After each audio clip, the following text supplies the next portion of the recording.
हरे Krishna everyone. हमने पहले श्लोक में देखा कि अर्जुन, भीम और कृष्ण जी ने अपने अपने शंख बजाए। आज हम चैप्टर 1 श्लोक 16, 17, 18 देखेंगे। तो श्लोक कुछ ऐसा है। अनंत विजयम राजा कुंती पुत्र युधिष्ठिरः नकुला सहदेवश्च सुघोषमणि पुष्पकौ काश्यश्च परमेश्वासः शिखण्डीश्च महारथा धृष्टद्युम्नो विराटश्च सात्विकिश्च पराजिताः द्रुपदो द्रौपदेयश्च सर्वश्च पृथिवीपते सौभद्रश्च महाबाहु शङ्खान् दद्मौ पृथक् पृथक्। तो अभी संजय धृतराष्ट्र से बोल रहे हैं, अनंत विजयम राजा कुंती पुत्र युधिष्ठिरः। तो बोलते हैं कि कुंती पुत्र युधिष्ठिर ने अपना अनंत विजय नाम का शंख बजाया। अब वो युधिष्ठिर को पहले से ही राजा बोल रहे हैं, ये दिखाने के लिए कि युधिष्ठिर राजा बनने लायक है। ठीक है। नकुला सहदेवश्च सुघोष मणि पुष्पकौ। तो बोलते हैं नकुला और सहदेव ने भी अपने अपने शंख बजाए और शंख का नाम क्या था? सुघोष और मणि पुष्पका। तो ये उनके शंख का नाम है।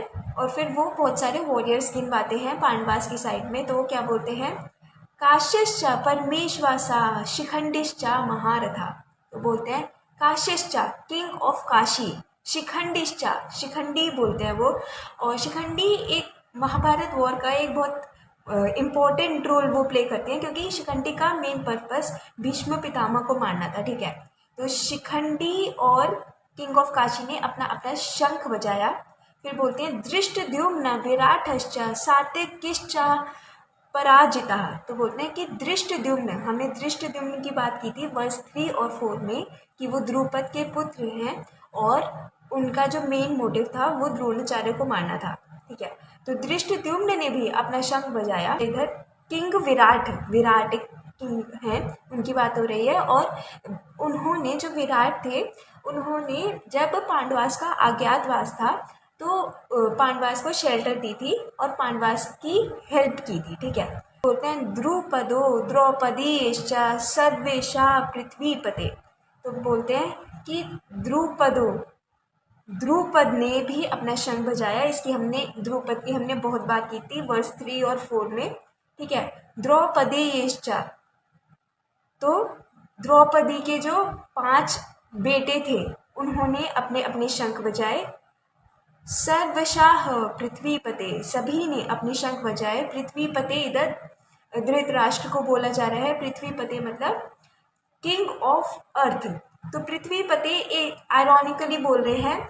कौन बोल रहे हैं? संजय, क्योंकि वो दिखाना चाह रहे हैं कि धृतराष्ट्र की वजह से ये पूरा पूरा वॉर हो रहा है। वो अंधे बने रहे और अपने बेटों का गलत चीज़ों में भी साथ देते रहे। तो इसलिए वो संजय धृतराष्ट्र को पृथ्वीपते बुला रहे हैं। फिर है सौभद्रश्च महाबाहु शंखान दद्मौ पृथक पृथक।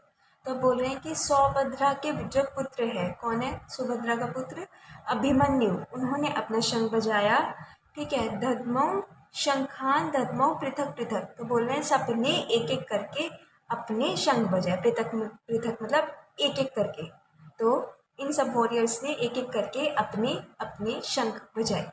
तो श्लोक 16, 17, 18 से हमें ये समझ आया कि बहुत सारे जो योद्धा हैं वो उपस्थित हैं। वो शंख बजा के ये दिखा रहे हैं कि वो भी उपस्थित हैं और वो रेडी हैं वॉर करने के लिए।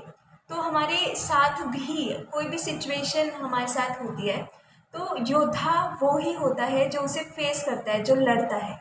तो इस श्लोक से हम यही समझ सकते हैं कि हमारे साथ कोई भी परेशानी आ जाए, कोई भी कुछ भी हो जाए, पर हमें अपना काम करना चाहिए, अपना कर्तव्य पूरा करना चाहिए, तभी हम एक सच्चे योद्धा कहलाएंगे।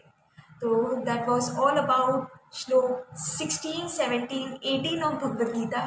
I hope you liked my video. If you did, please hit the like button, subscribe to my channel. Thank you for watching. Stay tuned, stay connected. Radhe Radhe.